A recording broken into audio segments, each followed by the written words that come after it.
Ini adalah sebuah perisian pemprosesan pengaturcaraan secara teks. Apabila perisian dibuka, paparan home akan dipaparkan. Dalam paparan ini, terdapat pelbagai ikon. Setiap ikon mempunyai fungsi yang tersendiri. Dalam unit 2.4.6, menulis metode yang mudah berdasarkan penyampaian lintar input dan lintar output, pengguna perlu mengetahui beberapa kumpulan arahan asas, iaitu pengguna perlu menekan pada ikon tambah akan dipaparkan kumpulan arahan, iaitu variable, controller I/O, decision, graphic design, phone I/O dan other. Dalam kumpulan ini, pengguna hanya perlu mengetahui controller I/O, decision dan other sebagai pembelajaran asas pengaturcaraan. Dalam kumpulan controller I/O, apabila ditekan, ia akan memaparkan arahan atau cara. Dalam arahan ini, pengguna perlu mengetahui tentang D-out1 sama dengan on dan read controller. Dalam kumpulan arahan decision, terdapat pelbagai arahan. Pengguna hanya perlu mengetahui tentang if CA in sama dengan kosong dan if C din sama dengan 1. Dan yang terakhir sekali adalah kumpulan arahan other. Apabila ditekan kumpulan arahan other, akan keluar arahan go to 1, timer sama dengan 1 second dan note. Untuk kembali ke halaman home, pengguna hanya perlu menekan ikon anak panah ke kiri. Perisian ini akan kembali ke halaman home. Sebagai contoh permulaan, untuk memasukkan arahan, pengguna perlu menekan ikon tambah, kemudian pergi ke controller I/O dan terdapat 4 arahan.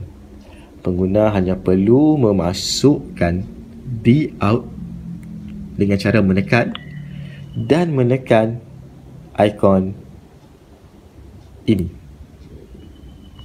Arahan akan dimasukkan. Ataupun cara yang kedua, pengguna hanya perlu menekan selama 2 saat dan arahan command add akan dipaparkan menandakan arahan telah dimasukkan ke halaman home.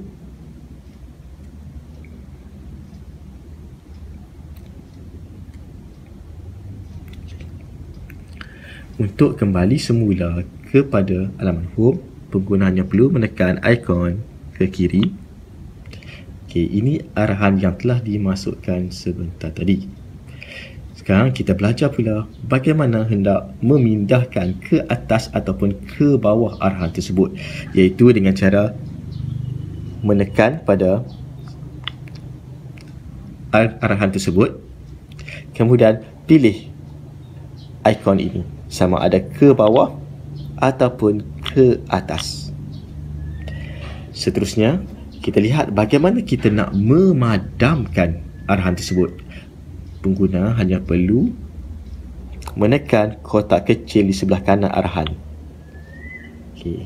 Seterusnya, pengguna hanya perlu menekan ikon dustbin bin ataupun tong sampah ini dan kemudian menekan OK untuk memadamkannya. Arahan tersebut telah dipadamkan. Yang ketiga, bagaimana kita nak mengubah arahan atau cara, iaitu dengan cara menekan pada arahan tersebut selama 2 saat.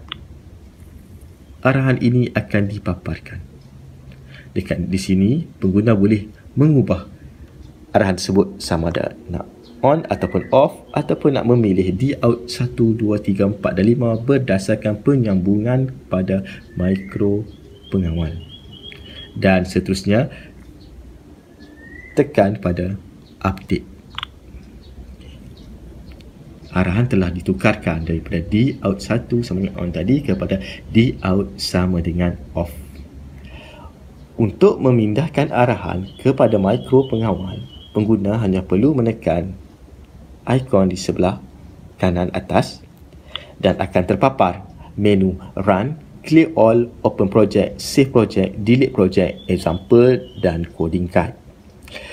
Untuk memindahkan arahan ke mikro pengawal, pengguna hanya perlu menekan Run stop untuk menamatkan atau cara, clear all untuk memadamkan atau cara pada halaman